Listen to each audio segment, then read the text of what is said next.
Hey everyone, it's Mikki here. You're listening to Mikkipedia, and this week on the podcast, I speak to returning guest Marty Kendall about data-driven fasting. Marty is returning to share with us his new paper that he has co-authored around the data he has collected on using this method in real life. So using his free app, Data-Driven Fasting, people have been able to determine the times that they eat with regards to what their blood sugar is telling them. And Marty does a great job of explaining what data-driven fasting is, how people can use it in the real world, what makes someone successful, how to tell if you've eaten too much or not eaten enough, other things that affect blood sugar, and a whole lot more. And this is just such a great conversation because Marty is super passionate about this area, and it's been a while since we catch up. So we go down the rabbit hole on a couple of things as well, which hopefully you find interesting because I certainly did. Now, for those of you unfamiliar with Marty, as I said, he's been on the show a couple of times now, episode 120 and 182. He is an engineer who seeks to optimize nutrition using a data-driven approach. And Marty's interest in nutrition began 18 years ago to help his wife, Monica, better control her type 1 diabetes. And since then, he has developed a systematic approach to nutrition tailored for a wide range of goals, contexts, and preferences. And over the past 5 years, Marty shared his research at optimizingnutrition.com, and he has developed the Nutrient Optimizer and data-driven fasting to guide thousands of people on their journey towards nutritional optimization. And throughout our conversation, you'll hear Marty refer to it not as fasting, but more about eating and glucose-driven eating. So super interesting to chat to him about that. Now, I have links as to where you can find Marty on the show notes. Before we crack on into the interview though, I would like to remind you that the best way to support this podcast is to hit the subscribe button on your favorite podcast listening platform. That increases the visibility of Mikkipedia in amongst literally thousands of other podcasts out there. So more people get to hear from the guests that I have on the show, like Marty Kendall. All right, team, enjoy the conversation. At the bottom of your thing saying part of this manuscript has been edited by ChatGPT, and I thought, is this what we're doing now? Like, what a great it's brilliant, actually. It's just acknowledging. I don't know. It was the editing was all me that I did, but maybe somebody reviewed it with ChatGPT. But yeah, ChatGPT is an amazing tool to learn and ask questions. And I think if you've got intelligent questions, like the satiety aspect and trying to model satiety, I'm throwing all this data at it and saying, what are the best algorithms, equations? And it comes up and says, well, a Gaussian, exponential regression combined can model this. And it's like, oh, that's really good. So the learning iteration, you've got a coach. I've got a stats coach to help me model and optimize all this stuff. So it's been fun. You just got to have good questions and be curious. Yeah, I agree with you with the curiosity and the questions. I sort of only half understood what you just said, but I appreciate what you're saying. And you're a deep thinker when it comes to nutrition, Marty, which is why when I saw your new paper come out with Melissa Roy and Michelle who? Michelle Jospy. And they wrote talking about just before we hit record, but they did the initial hunger training work. They did a couple of studies 5 or 6 years ago.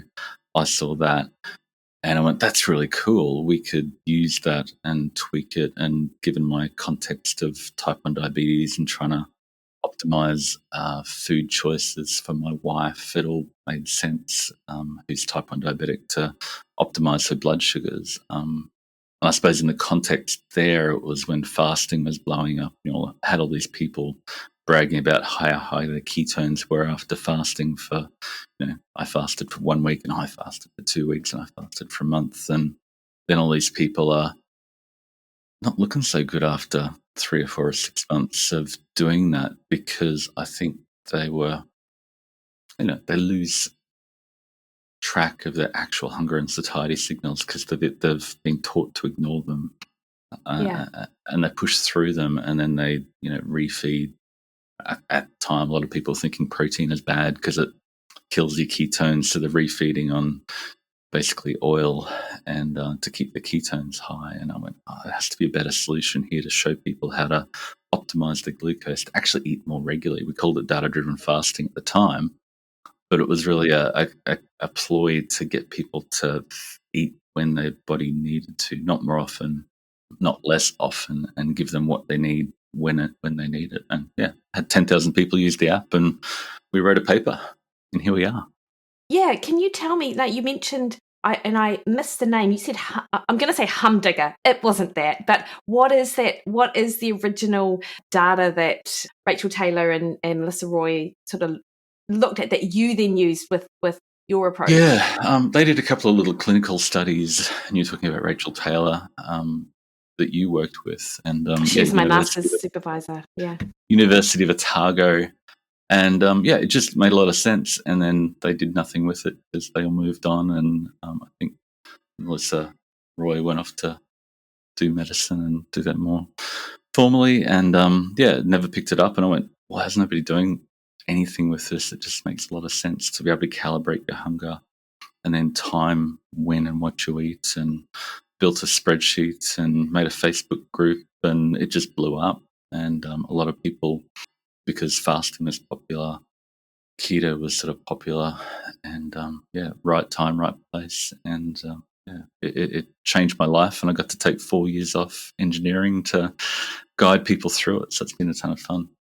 Yeah, amazing. So can you, Marty, because I know that we've talked about data-driven fasting briefly in one of our podcasts, maybe even both of them. But can you just remind people what it is? And I've got some specific questions around it first. Yeah. So it's just the concept of using your glucose as a fuel gauge. If you don't eat for long enough, your glucose starts to come down. And a lot of people focus on the rise in glucose after you eat and trying to flatline that and stabilize glucose, and end up becoming quite, especially with CGMs, getting quite paranoid, and I don't think it's mentally healthy. And sometimes you see a lot of people go, oh, geez, it's really nice just to check my glucose when I'm hungry before I eat a couple of times a day, rather than trying to manage that rise in glucose afterwards. And really, if you want to deplete the energy in your body, which is like a long-term calorie deficit, energy deficit, just waiting until your glucose is just below your normal, it works really, really well. You're waiting just a little bit longer, ensuring you're in a deficit, but eating before you get too hungry and get to that binge phase, and you get so hungry you overeat. And it can also guide not just when you eat, but what you eat with what is my current glucose. Okay, so a couple of things there. Like, did you initially with this, do people struggle to understand when are they hungry enough? Like, are people in tune with, I guess this is, I mean, to your point earlier, are people even in tune with their hunger? No. And that's the problem. We're in a food environment that 24/7 is this massive profit-making, dopaminergic, autumnal food environment that makes us want to eat all the time. And we've really lost touch with, are we really hungry? And nobody really experiences true hunger.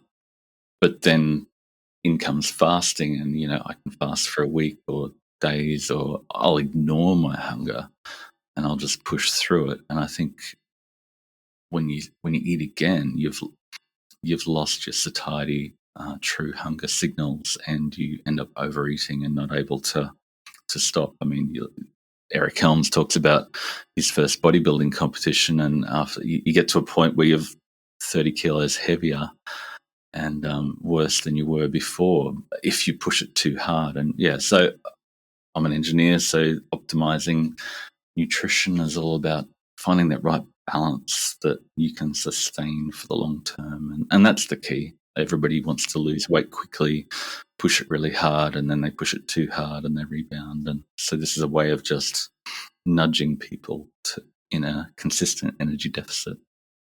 Yeah, I know. I really like that, particularly to your point about how people can sort of ignore their hunger and satiety cues. And I know in my work I see, and I wonder about people who you might be interacting with who have not necessarily gone 3 days or a week fasting, but even that 16-8, which then turns into 18-6, and it's actually, they find it relatively easy to write out the morning because they're able to distract themselves. But it's once they sort of like, I don't know, like open that gateway, and then suddenly it's really difficult to control. Yeah, it was the concept of eating window, and I'm opening my eating window, and what happens then if you haven't eaten for 20 hours? It's just like all you can eat buffet for 4 hours. I'm just feeding my face because I'm so hungry, and the food choices you make at that point are often worse when you're extremely hungry. And what we tried to do we now call it glucose guided eating, because trying to move on from fasting, and it really guides when and what you eat, to say, well, is my glucose well below my normal? Maybe I need some carbs. Is it above normal but I'm hungry? Maybe I'll just, I know I need protein. I don't need carbs to raise my glucose. I'll have some protein. So you can understand through the day the times you need to eat. Is that 2, 3, 4? And it's a spaced eating. You have a good meal. You wait a few hours for your glucose to come back down, and you eat again, rather than an eating window that it's just, all you can eat because I'm so hungry. Well, it's interesting, isn't it? So do you think that glucose is always going to be a reliable indicator of hunger? Like if I think of people who might have, what about those who have elevated glucose across a day? Like what's the go there? Yeah, well, one unique thing we did with data-driven fasting at the time was the original hunger training paper took an average, or put a nominal eating trigger glucose, and if you were a raging type 2 diabetic with an average glucose of 18 or 200 or something, how long is it going to take to get to 5.6 or 100? You're going to have to wait 2 weeks, 5 weeks, and it's going to be a long time. Okay, But what we did is we take the average of your pre-meal glucose over 3 days, and then that's your new target. You just have to wait until you get just below that, and then the target continues to creep down to make sure you continue to move forward. If you've by default got elevated glucose, your initial trigger should be a lot higher.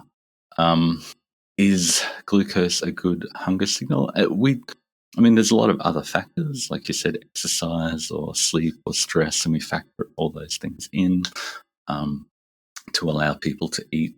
If pain was the biggest one, if you're in pain, your glucose is more elevated, your cortisol is more elevated, and if your glucose is elevated, that's sort of a signal too that your homeostasis is out, your body's under stress, and you probably need to deal with that and pay attention to it.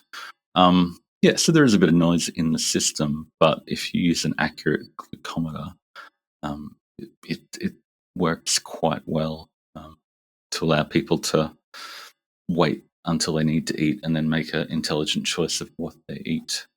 Unfortunately, with CGMs, we just find people go, it's 30 points above what my glucometer tells me, and I put on a new sensor and the calibration changed massively, and it's like, just buy a simple glucometer. It's a lot cheaper. Oh, that's interesting. So the CGM, in your experience, doesn't give you quite as much of a clear picture. No, there's a lot more noise, and I think CGMs are designed for diabetics, people with diabetes who are dosing with insulin. So it seems they're calibrated, or unless you can calibrate it, which is the DEX, which is a lot more expensive.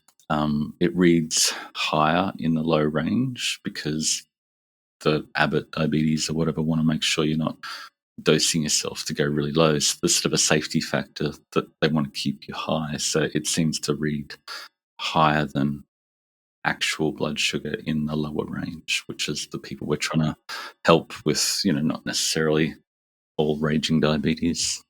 Yeah. Okay. No, that makes sense. So if someone just gets a simple and relatively inexpensive glucometer, and they're like that one there, yep, Yeah. amazing, and they assess hunger before a meal, like talk us through how we would actually do this in real life. You sort of hinted a little bit at it. Maybe I just missed it. Yeah. But So go. the first 3 days is baselining.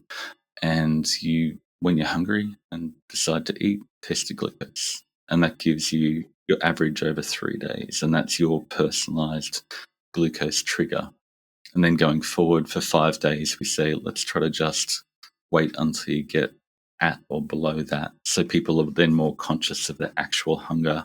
They're saying, am I hungry? Am I hungry enough to test my glucose? Okay, I'll test my glucose. And where is it at? So in a way, it's definitely a pattern interrupt that it helps people consider if they're actually hungry rather than just mindlessly, I'm comfort eating or whatever. And then they start to go, oh yeah, I can calibrate my hunger with my glucose. And that might take a few rounds for people to get to that point where they can go, I can accurately guess my glucose based on my symptoms of hunger. But that does happen. And then going forward, the glucose drops, the glucose trigger, if they're successfully getting below it. It's just progressive overload for your glucose and draining your excess energy stores in your body. And the key is doing it incrementally. Like if you started a triathlon training, if you did Kona on day one, you'd probably die. But if day one, let's walk to the letterbox, and day two, let's walk across the street, which is what I did with my wife when she broke her ankle or fractured her ankle. It's like, okay, let's get back into the rehab of we're just going to walk to the letterbox today, and that's the goal, and that's what we try to do with all our programs is incremental increase of intensity, and it's all about the psychology. Like the biggest problem that people have is trying too hard. They go, I'm doing a program, I'm doing a challenge, I'm gonna win this, and like they try too hard in the first week or two, and then they go, yeah, I just can't keep up with this, because your body fights back. That is the best description, trying too hard. And I often talk to people, and this is such a I guess perfect illustration of it, is the way that you describe that, Marty, is a little bit like learning a new skill, right? And I have this conversation with other people, like people don't think about eating properly as a skill. It's almost like they think it's something they should just be able to, like, oh, you tell me to do this, I can do this. Whereas, like you can't do that when you learn a new skill. You actually need those reps on the board. Everybody wants overnight instant results because they're trying really hard, but it's the people who try too hard that fail quickest. The ones with the perfectionistic, I've got to get this right from day one. But it's really a learning process of becoming in tune with your amygdala, your instincts, your lizard brain, and by looking at your glucose and quantifying it, it sort of joins the dots of, am I really hungry? Is this the best time for me to eat? And then you see patterns, and then we help them fine tune. Maybe you need to move your meals a little bit earlier and have protein earlier in the day, and your glucose is a little bit lower later in the day. So maybe a little bit of carbs then, because that'll help you sleep better, etc., etc. Yeah, like I find the food timing thing super interesting, because I'm a little, and I think we're probably on the same page in that overall it's a deficit that is, if we're thinking about metabolic health, maybe improving body composition, getting rid of excess body fat, we need that calorie deficit for that. But then of course that's almost, and so therefore food, not food choice, that's maybe food timing. People like amount would trump timing in that instance. But then, of course, you see the data, and I'm interested to see what your experience is with, because you know your data in and out. We know that the liver doesn't metabolize carbohydrate as well at night, but the flip side is that actually people can sleep better sometimes when they've got carbohydrate on board. Is there a disconnect? Typically, for most people who are trying to lose weight, who have got some degree of dawn phenomenon, having protein earlier in the day when you're first hungry, and after everybody celebrates day 10 of our challenges, which is the main meal, when we say, stop testing when you're first hungry, just eat a protein-focused meal when you're first hungry first in the day. So that ties into all your programs of, sometime before midday, get a big bolus of protein. If you're an athlete about to go for a triathlon training, you probably need some carbs. But most people, getting a solid bolus of protein first up, and then they just test when they're hungry before the other meals. And then, like you're sort of saying, how much carbs do you have at night? If you're in a massive energy deficit, your sleep suffers. But if you overeat carbs, then you get a massive rise in glucose, and then you're metabolizing them all through the night. So that's where we do test. We do like to look at post-meal glucose to some degree, and if you're rising by more than 1.6 millimole or 30 milligrams per deciliter, we say, dial back your carbs, you're overdoing it. So if you're in that range, you're in a, you haven't overeaten in general, and you haven't overeaten the carbs at night, and then you can sleep well, find that balance. So it's all about finding the balance between the extremes. It's like, carb at night bad or good? It's like, well, how much you're having, and how do we fine tune that? Well, that's it. And I saw that in the paper, actually, the threshold sort of post meal. So if I'm thinking about the units we use here in Australia as well, like the 1.6 millimoles, if my personalised threshold is at 4, are we saying that ideally my blood sugar post meal, I don't know when I would actually measure this, so I'd like to know that as well, but Around an hour after above you eat. an hour? It shouldn't be above 5.6. Ideally, but most people aren't Isn't that sitting at interesting? 4. Yeah, Most people no, aren't. You're a freak, but I don't even know what mine is. I made that up. Well, I could see you maybe having 4 as very on the athletic, healthy end of the spectrum, but 4 would be definitely quite low. Yeah, what I really like actually is that your tolerance for glucose rise is actually not that high. Like, and it's a little bit in line. Like, I know. Have you read Peter Attia's Outlive book? Or I think I did. Delved into it a little bit. Yeah. I listened to all of his podcasts in the year he was writing it, and I heard everything 10 times over. Yeah. I think.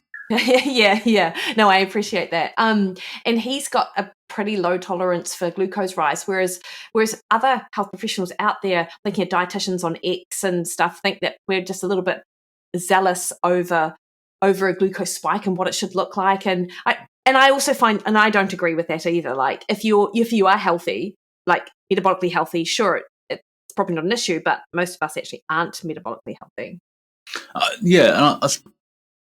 Why is your glucose spiking, and what is the solution, is the fundamental question that I think most people get wrong. And everybody in keto world who picks up a CGM goes, carbs are really bad and I need to just eat fat. And that stabilizes my glucose. Huzzah, I'm healed. But unless you fix the energy toxicity, that is really, it's the fat backing up in your system that then means that you're metabolizing carbs all the time, and the glucose overflows into your bloodstream, and you see higher glucose. It's really the energy toxicity overall that is the root cause of having high glucose. So, the most effective way that we've found is just waiting until your glucose is just below your normal before you eat, and then you're in an energy deficit.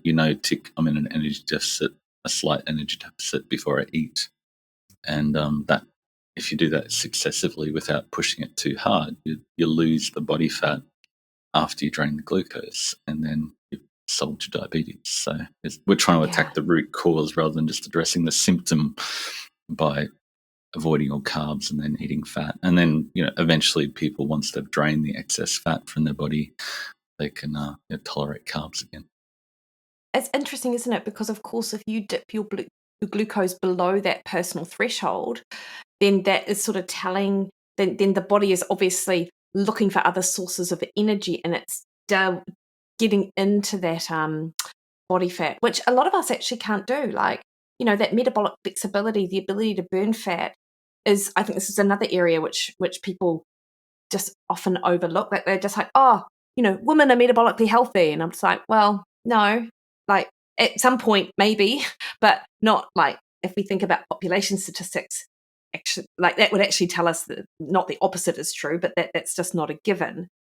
Yeah, you're always burning some degree of fat and glucose at the same time. But if your glucose is low, you're tapping into your body fat.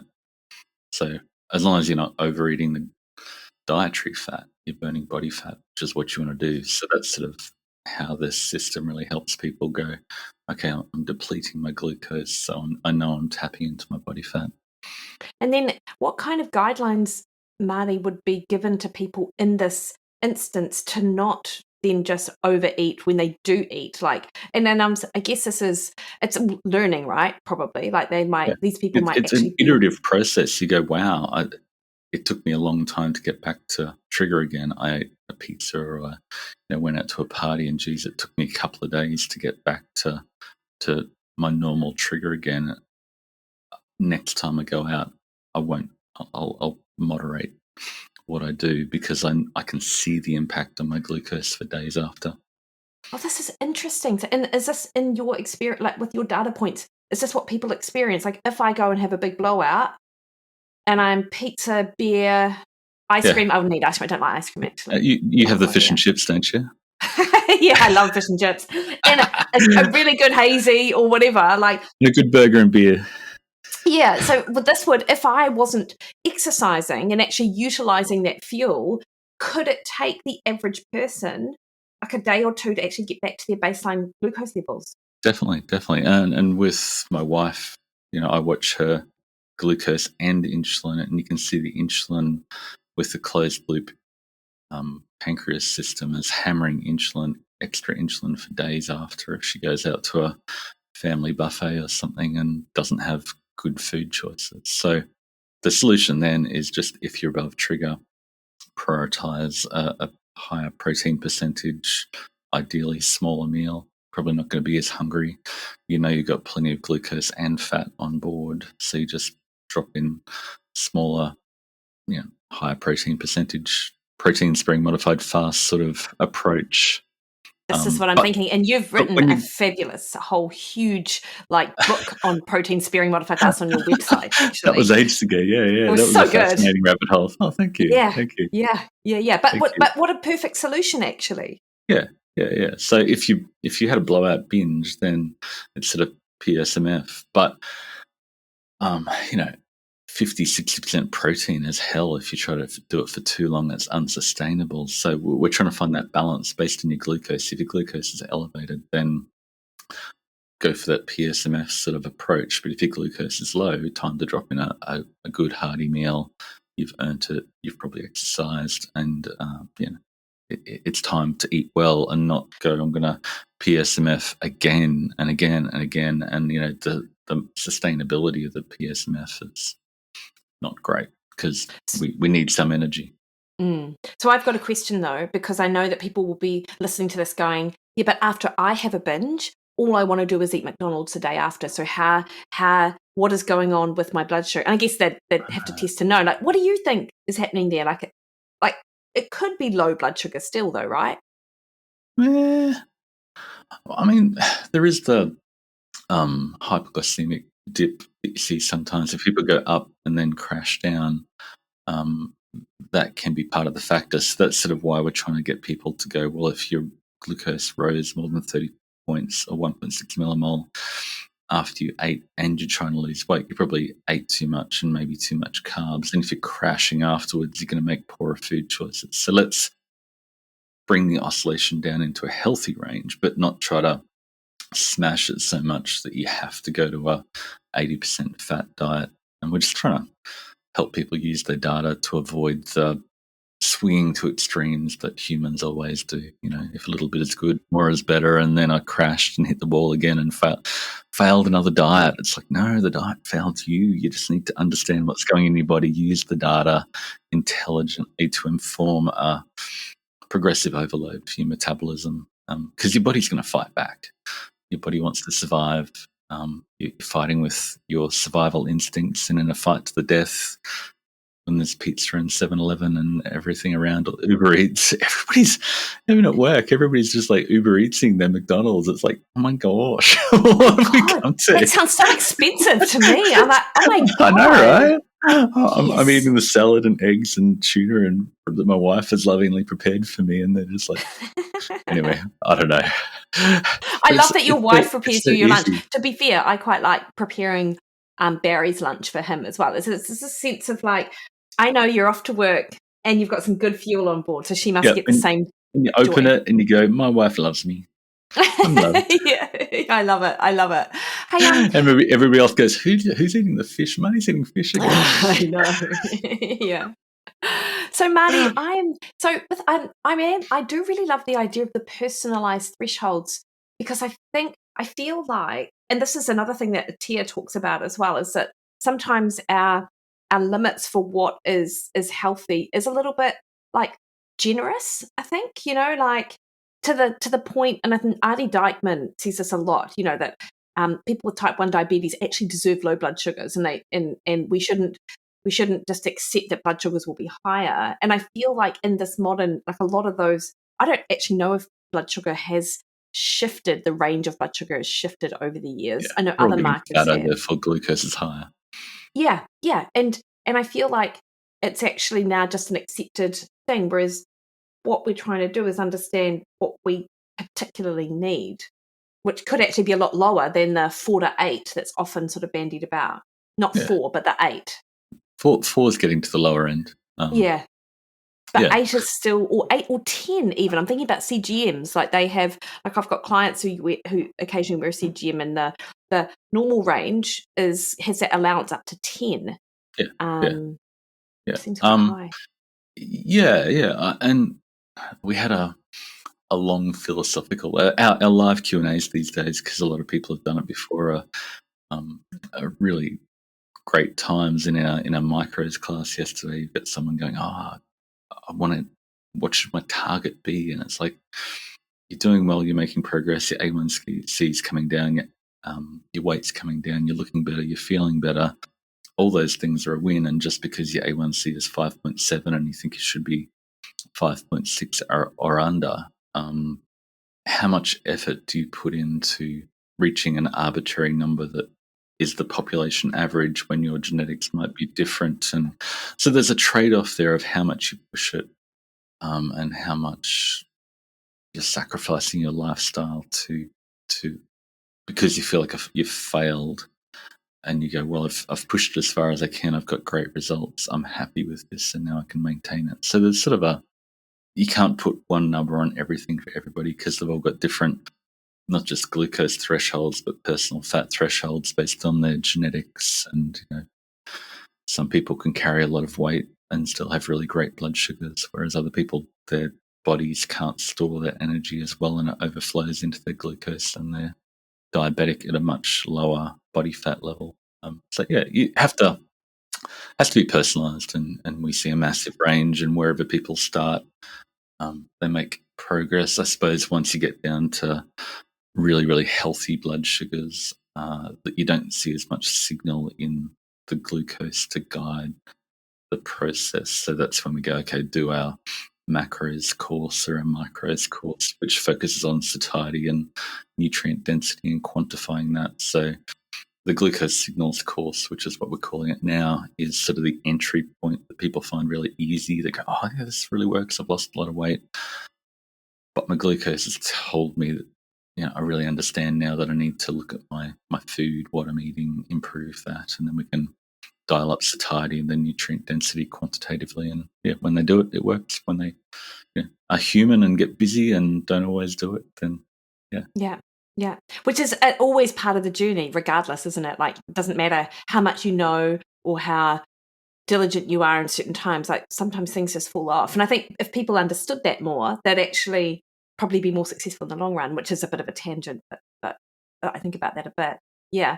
Marty, like, you talk a lot about nutrients outside of just carbs, and this is again a tangent, but have you come across any like insights into diet quality and its effects on glucose? Because obviously, vitamins and minerals, I would imagine, might play a role. Yeah. I mean, getting protein is always a good thing, but we just, one lady, Liza, in our courses asked a million questions, and we're doing the micros course, and she got to a point where it's like, oh, my minerals are low, and she started supplementing, I think, the LMNT, and her blood sugar radically improved really quickly, and she went, wait up, my doctor's been telling me to avoid salt, and I've been working really hard to avoid sodium, and I had a bit, and I had some potassium, magnesium, calcium, and sodium, and my blood sugars noticeably improved because she's really micromanaging and watching the CGM. So yeah, the minerals are definitely involved in glucose metabolism and important in that. And then your B vitamins, some of the B vitamins help you burn carbs, some of them help you metabolize fat. So just most people don't quantify it or don't consider, they don't know what to do with. A lot of people can track and chronometer maybe, and that's as good as they get, but they get the numbers and go, what do I do with that data? I don't know. And that was sort of my quest to say, well, how do we help people optimize the micronutrients as well as their macronutrients to really take them to that nth level? Yeah, no, I find it so interesting, and particularly the sodium, because to your point, one of the public health recommendations for healthy people is to ensure you don't have a sodium level above 1600 with above 2300 milligrams or something, like half a teaspoon or a teaspoon of salt, Yeah, actually. yeah. But I've seen data before looking at sodium and glucose and low sodium, higher glucose levels. It's interesting you're seeing the same. Mm. Yeah, and I think the American guidelines for sodium intake are based on people on with diagnosed kidney issues, and they're trying to limit their intake and blood pressure issues. But the other flip side of that is really the studies that I've seen show that it's not really too much sodium per se that gives you blood pressure issues. It's the potassium sodium Yeah. balance, and Mm. nobody's getting enough potassium because potassium is found in whole foods, fresh foods, and they're really expensive these days, and nobody's eating green stuff that's fresh because you have to be, that's a bougie flex that you've got a lot of money that you can afford 200 grams of spinach. Yeah. Yeah, so just nobody's getting enough potassium in their diet, and potassium is really important as a satiety factor as well. Yeah. How expensive is food in Australia? I'm trying to think of. I haven't. I think it's cheaper than in New Zealand, actually. Yeah, I've heard New Zealand's going up. The price of everything real is going up. Fake food, fake money, you can print it, Yeah. but food that you have to grow, cows, Mm. dairy, veggies, they're more and more and more and more expensive, but we can just take fossil fuel fertilizer and throw it into crops to accelerate the growth to make sugar and oil, and they make really cheap food that makes us feel like we can still eat, and everything in the world isn't just getting outrageously expensive thanks to inflation and debt and money printing. But that's a whole nother rabbit hole that I'm absolutely fascinated by. But our broken money is the root cause of our nutritional corruptness that we've got now. Because I mean, back in the day, eggs were getting expensive, so the U.S. Health General wrote a paper saying eggs are bad for you, and because everybody's Was going, that the price of my eggs is going up. What the hell happened after we went off the gold standard in 1971? God? Yeah, so It sounds to me like you have gone down a bit of a rabbit hole on, which I'll is I'll send great. you the article. I'll send you the Yeah, article. please. Yeah, I'm super interested. but yeah, once inflation became rampant and money wasn't tied to anything real like it was before 1971 when we had everything was pegged to gold.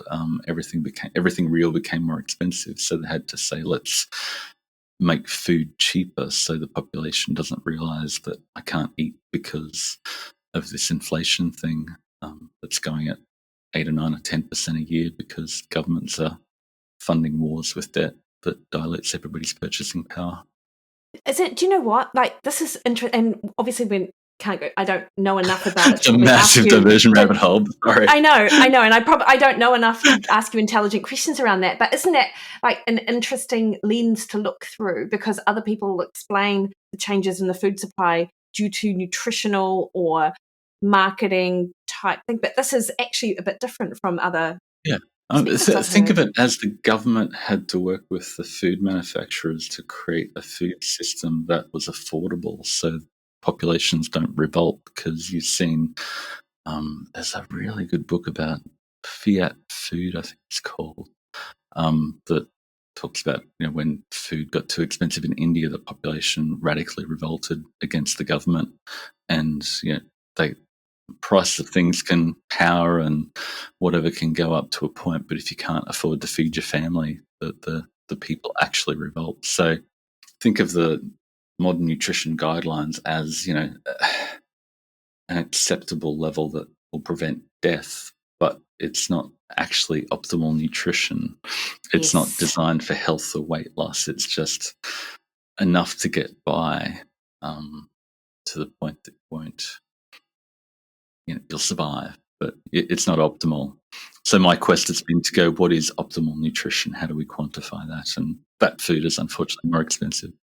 Yeah, and interesting, like we often talk about that from a protein perspective, but I know that you've got some excellent resources on your website looking at other nutrients, and you've got the RDIs and then the actual optimizing nutrition intakes, the ONIs, and where they should actually sit, which is quite a lot higher.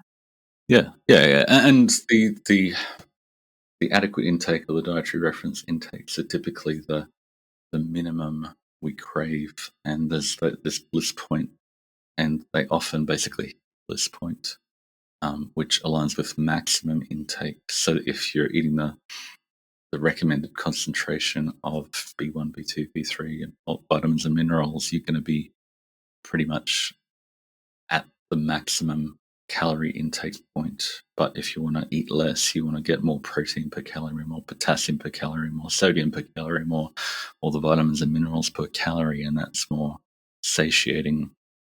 And we get the nutrients we crave with less energy.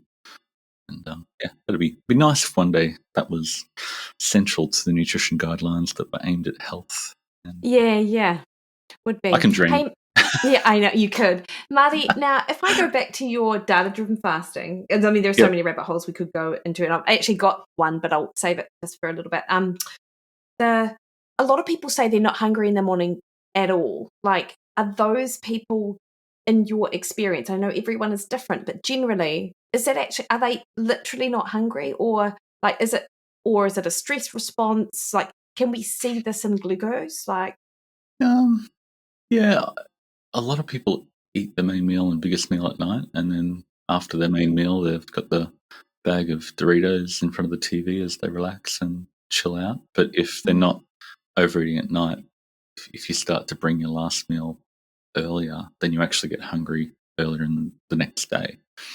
So that's probably a symptom of overeating at night. And if you weren't, and we make poorer food choices when we eat at night in the dark in front of the TV or in bed scrolling our phones, we're going to be having the comfort foods that help us manage our cortisol after a big day at work. We're not eating steak and veggies or salmon at that point. So yeah, the food quality is always worse later in the day. So if you can front load the day with protein, try to not eat as late. Bring it half an hour forward, and then you're going to be hungrier earlier in the day. And then if you get a good protein bolus earlier in the day, your glucose is much more stable. Your satiety is more there for you through the day, and when you get hungry later on, you're able to make a better food choice again. Yeah, and it's have the energy when you need it rather than when you've allowed sort of time for it. Because you're right, like when people can be distracted, can ignore their hunger and satiety cues across the day, eat very little, and it's not, and then they sort of just relax, and that's when And then if you have most of your energy at night, you're metabolizing it while you're trying to sleep, and you're not sleeping as well. Your glucose is higher, and that's great if you're a caveman. I think Paleolithic people used to eat at night around the fire, and that was really good for energy storage because they had limited energy. But for us, it's better the other way around. Marty, the paper that we sort of we're meant to talk about. Yeah, inspired me to go, hey, Marty, it's been a while. Tell me what you're up to. You did actually, there was no calorie counting involved, or at least but people did manage to lose some weight, a bit modest, but still it was a weight loss.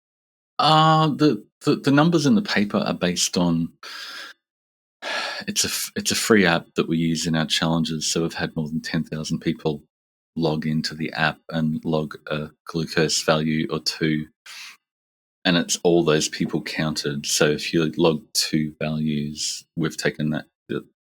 The paper's taken the average weight loss of all those people, even if they just did 2 glucose values. But after 30 days, if you stick with it, the average is 3% weight loss, and the 10th percentile is 6% weight loss. So for the people who actually stick with it for the 30 days consistently, the weight loss is actually incredible. But if you take the average of everybody who just downloaded a free app and had a bit of a hack and logged a couple of values, it's not as good. But for the people who do the program, stick with it, and 3% average weight loss in 30 days is quite incredible. It is. And isn't it interesting? It's the same with any program. If you do it, you're going to get results. If actually, you don't, stick with it. Yeah, if you actually stick with it. Like you're saying, without counting calories, monitoring your pre-meal glucose, having a lower pre-meal glucose is a surrogate calorie deficit, but your focus is on your pre-meal glucose. And I think in a lot of ways this is better than calorie counting, because there's so many inaccuracies with counting calories, and some days you're more active, some days you're less active. So if you're trying to stick to the same set calorie target every day, you might be really hungry and then binge the next day. But this actually tails it to your current fuel gauge based on your activity and whether you had that binge on the weekend and whatever. I also think that probably just the mere act of engaging in something like this will get people thinking about their food choices, whereas possibly, and so it's a good behavioural change tool. Yeah, definitely. Yeah. It forces you to think, am I hungry? And then if you're testing 3 hours later and your glucose is elevated, you think back and go, well, what did I eat? Why is my glucose still elevated? Did I eat too much? Did I have a donut? How could I change my food? And that's what we do in the program, is sort of help people to iteratively think about, what happened to your glucose? What did you eat last time? And when you're planning your next meal, think, hey, what's my glucose going to be doing in 3, 4, 5 hours? Is it going to be allowed to eat again sooner? Which is, eating's fun. You want to do it regularly. You don't want to have to, eat once a day. We're not snakes. No, I know. I totally agree. And some people go down the rabbit hole with fasting, and that's where they sort of end up. And pretty unsuccessful too, because then they're just not eating any of their nutrient requirements, and they feel sluggish, and they end up gaining weight, despite the fact that they're only eating once a day. Yeah, and it's really OMAD makes it very, very hard to get the protein and nutrients you need. You're not going to go, haven't eaten for 24 hours. I'm just going to have a sirloin steak or some tuna. It's just not going to cut it at that point. Yeah, no, I agree. Marty, what about people who do tend to stress eat? And I wonder whether just anecdotally you've seen this in your group, like has this changed or allowed them to sort of change behaviour around that at all? Yeah, not explicitly, but if you're going, why am I eating? If my glucose is elevated, I'm going to, and your focus changes to, I'm gamifying my glucose, and that's sort of a different focus. And then if you're stressed, if your glucose is elevated due to your stress, then hey, let's deal with the root cause like an adult, not just eat junk because it makes me feel better. You've got to separate the why am I stressed, act on the root cause, and then Yeah. Do you have a sense of who? I mean, obviously you've got data from anyone who's just going to pick up an app and is interested in it. What type of people are interested in this approach? Like, you get a sense of that? 70-80% of the people are postmenopausal women who have tried everything. They've tried fasting and paleo and keto and low carb, and then their friend did this thing and told them about it because it worked really well. And people have tried every diet and get to a point they need to quantify it a little bit more. And it works. That's our whole program. So it's that demographic who it's really hard when the hormones start to fail, and then they try everything. And extended fasting can be damaging for that demographic, because as you get older, it gets harder to build the muscle back after you've eliminated protein and really depleted your muscle mass. So it's really important. Yeah, no, I think it sounds great. Now, this is my rabbit hole, which have you heard of metabolic fast, like actual like dry fasting? I've heard of it. Wouldn't Okay. recommend it, but Okay, well, interesting, because there are people who do. And this is merely me just chatting to you about this because I know you're sort of interested in this, rather than that I expect an expert an expert like commentary on it. However, I'm sure you've got some thoughts. So I listened to a podcast, Brett Weinstein and Heather Weinstein. It's the Dark Horse podcast. I only listen to it occasionally, but they chatted about dry fasting. And the thing with dry fasting is that we are told that you can't go for 3 days without any fluid or you'll die. Like the body is like desperate for water, which actually they've proven themselves, and all the people that are sort of into this space also proven that's actually not true. Like they've dry fasted for like 10 days without any fluid at all. And what they say is not them, but they've chatted about it, and there's not a lot of this. I don't think there's any research in this. I'll be super interested if anyone listening knows of research. But because there is no water, what happens is the body draws on its own reservoir, its own metabolic water, which comes from fat tissue. And so it starts breaking down fat, preserving muscle. So isn't it interesting? And so another interesting thing from this dry fasting that Brett and Heather talk about is Heather's had chronic pain since a car crash. Maybe it was in 2015, 2016. And they would do sort of periodic 3-day normal fasting, having electrolytes and water, but no food. And it didn't really move the needle. And it wasn't until she tried dry fasting. And I listened to a podcast maybe back in March. So it was recorded in February. And she said they'd done 1 10-day fast, and it's been super, her pain is almost like just disappeared. Wow. Yeah. Probably a massive detox that you're getting everything out of your body and clearing out all the debris, which can be really valuable for some people with some conditions. But I suppose generally, I think 99% of people who are interested in fasting really just want the weight loss and improved blood sugar and metabolic health. So yeah, that's the focus of what we do. But yeah, I think there's other interesting things when you push your body to that extreme. Well, I think that now I've mentioned it to you, what I'm sort of gunning for is you to get interested and do a deep dive and then write a huge thing on it. Because if anyone can find research, Marty, I think it's you, actually. I'll talk to ChatGPT afterwards. But, yeah, and see what Chat has to say. Yeah, but it is interesting, isn't it? Like what I find interesting is that we've got these ways of doing things, like ways of using devices like glucometers. We've got ways that people eat, but then I guess what I find interesting is that things like, for example, dry fasting have probably been around for centuries, but it's sort of old knowledge that maybe it's lost. I don't know. For what it's worth, I'm not trying dry fasting anytime soon.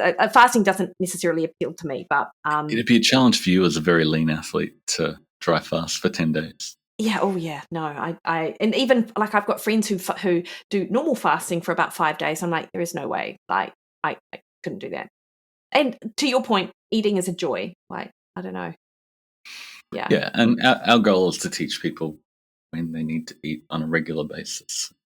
Yeah, I like to it. achieve their goals. So. Yeah, nice one. Marty, I'm obviously putting links in the show notes to the paper, which is open access, because I think the geeks amongst us, which is a lot of us, will really enjoy reading about it. And you've done a great job of just the how-to. But if people are interested in joining your groups and actually having a guided experience, which I think is really important, actually, rather than just try to do it yourself. Yeah. Yeah, definitely. We've got a 30-day challenge.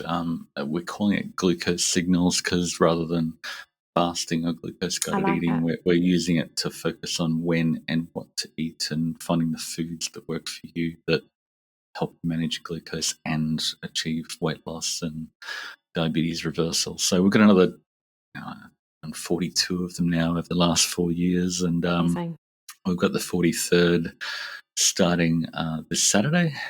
So we do it in our group for 30 days, and we have a community where we interact with people every weekend and have the live Q&As and have daily guided lessons. And anybody can pick up the app, and I've written a 200-page data-driven fasting manual, and some people love to nerd out on that, but the course just guides people through the things that pop up as they go through the process. And they go, I've got a question. Oh, that's answered in tomorrow's lesson. And it's just at the right time to guide people through it. And people definitely have a lot better success in the community when they can keep on getting that iterative feedback without getting overwhelmed with information. And I like to share, like we were talking about before, I like to share all the information and the hows and whys. Most people just want to have that experiential journey and have someone to answer the question when it pops up and goes, why is my glucose doing this? And check this out, and try that. And we've got a really awesome community of 13,000 people who are in the community, and really eager to help other people who've done it before. So Optimizing Nutrition website, that'll lead you into our community, and you can join a guided course. And it's a really awesome community of people who support each other, and I just love that we've built that community, which are all my friends after all these years.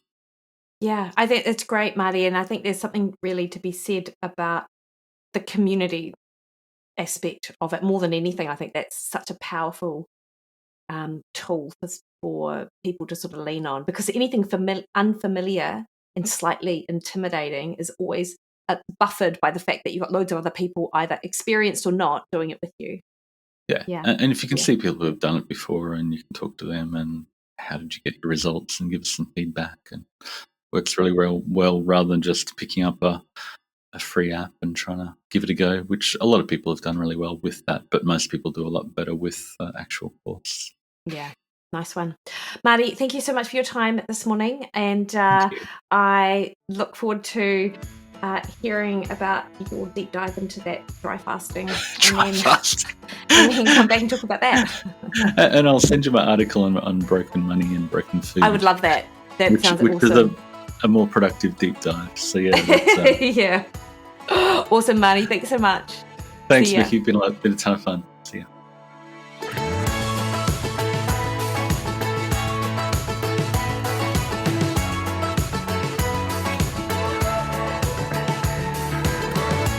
Alrighty, hopefully you really enjoyed that. And I mean, the app is free, and looking at your blood biomarkers can give you just such insights that you wouldn't otherwise have. So if this is an area of interest to you, absolutely check out Marty's website, optimizingnutrition.com. It is in the show notes. Let me know what you think.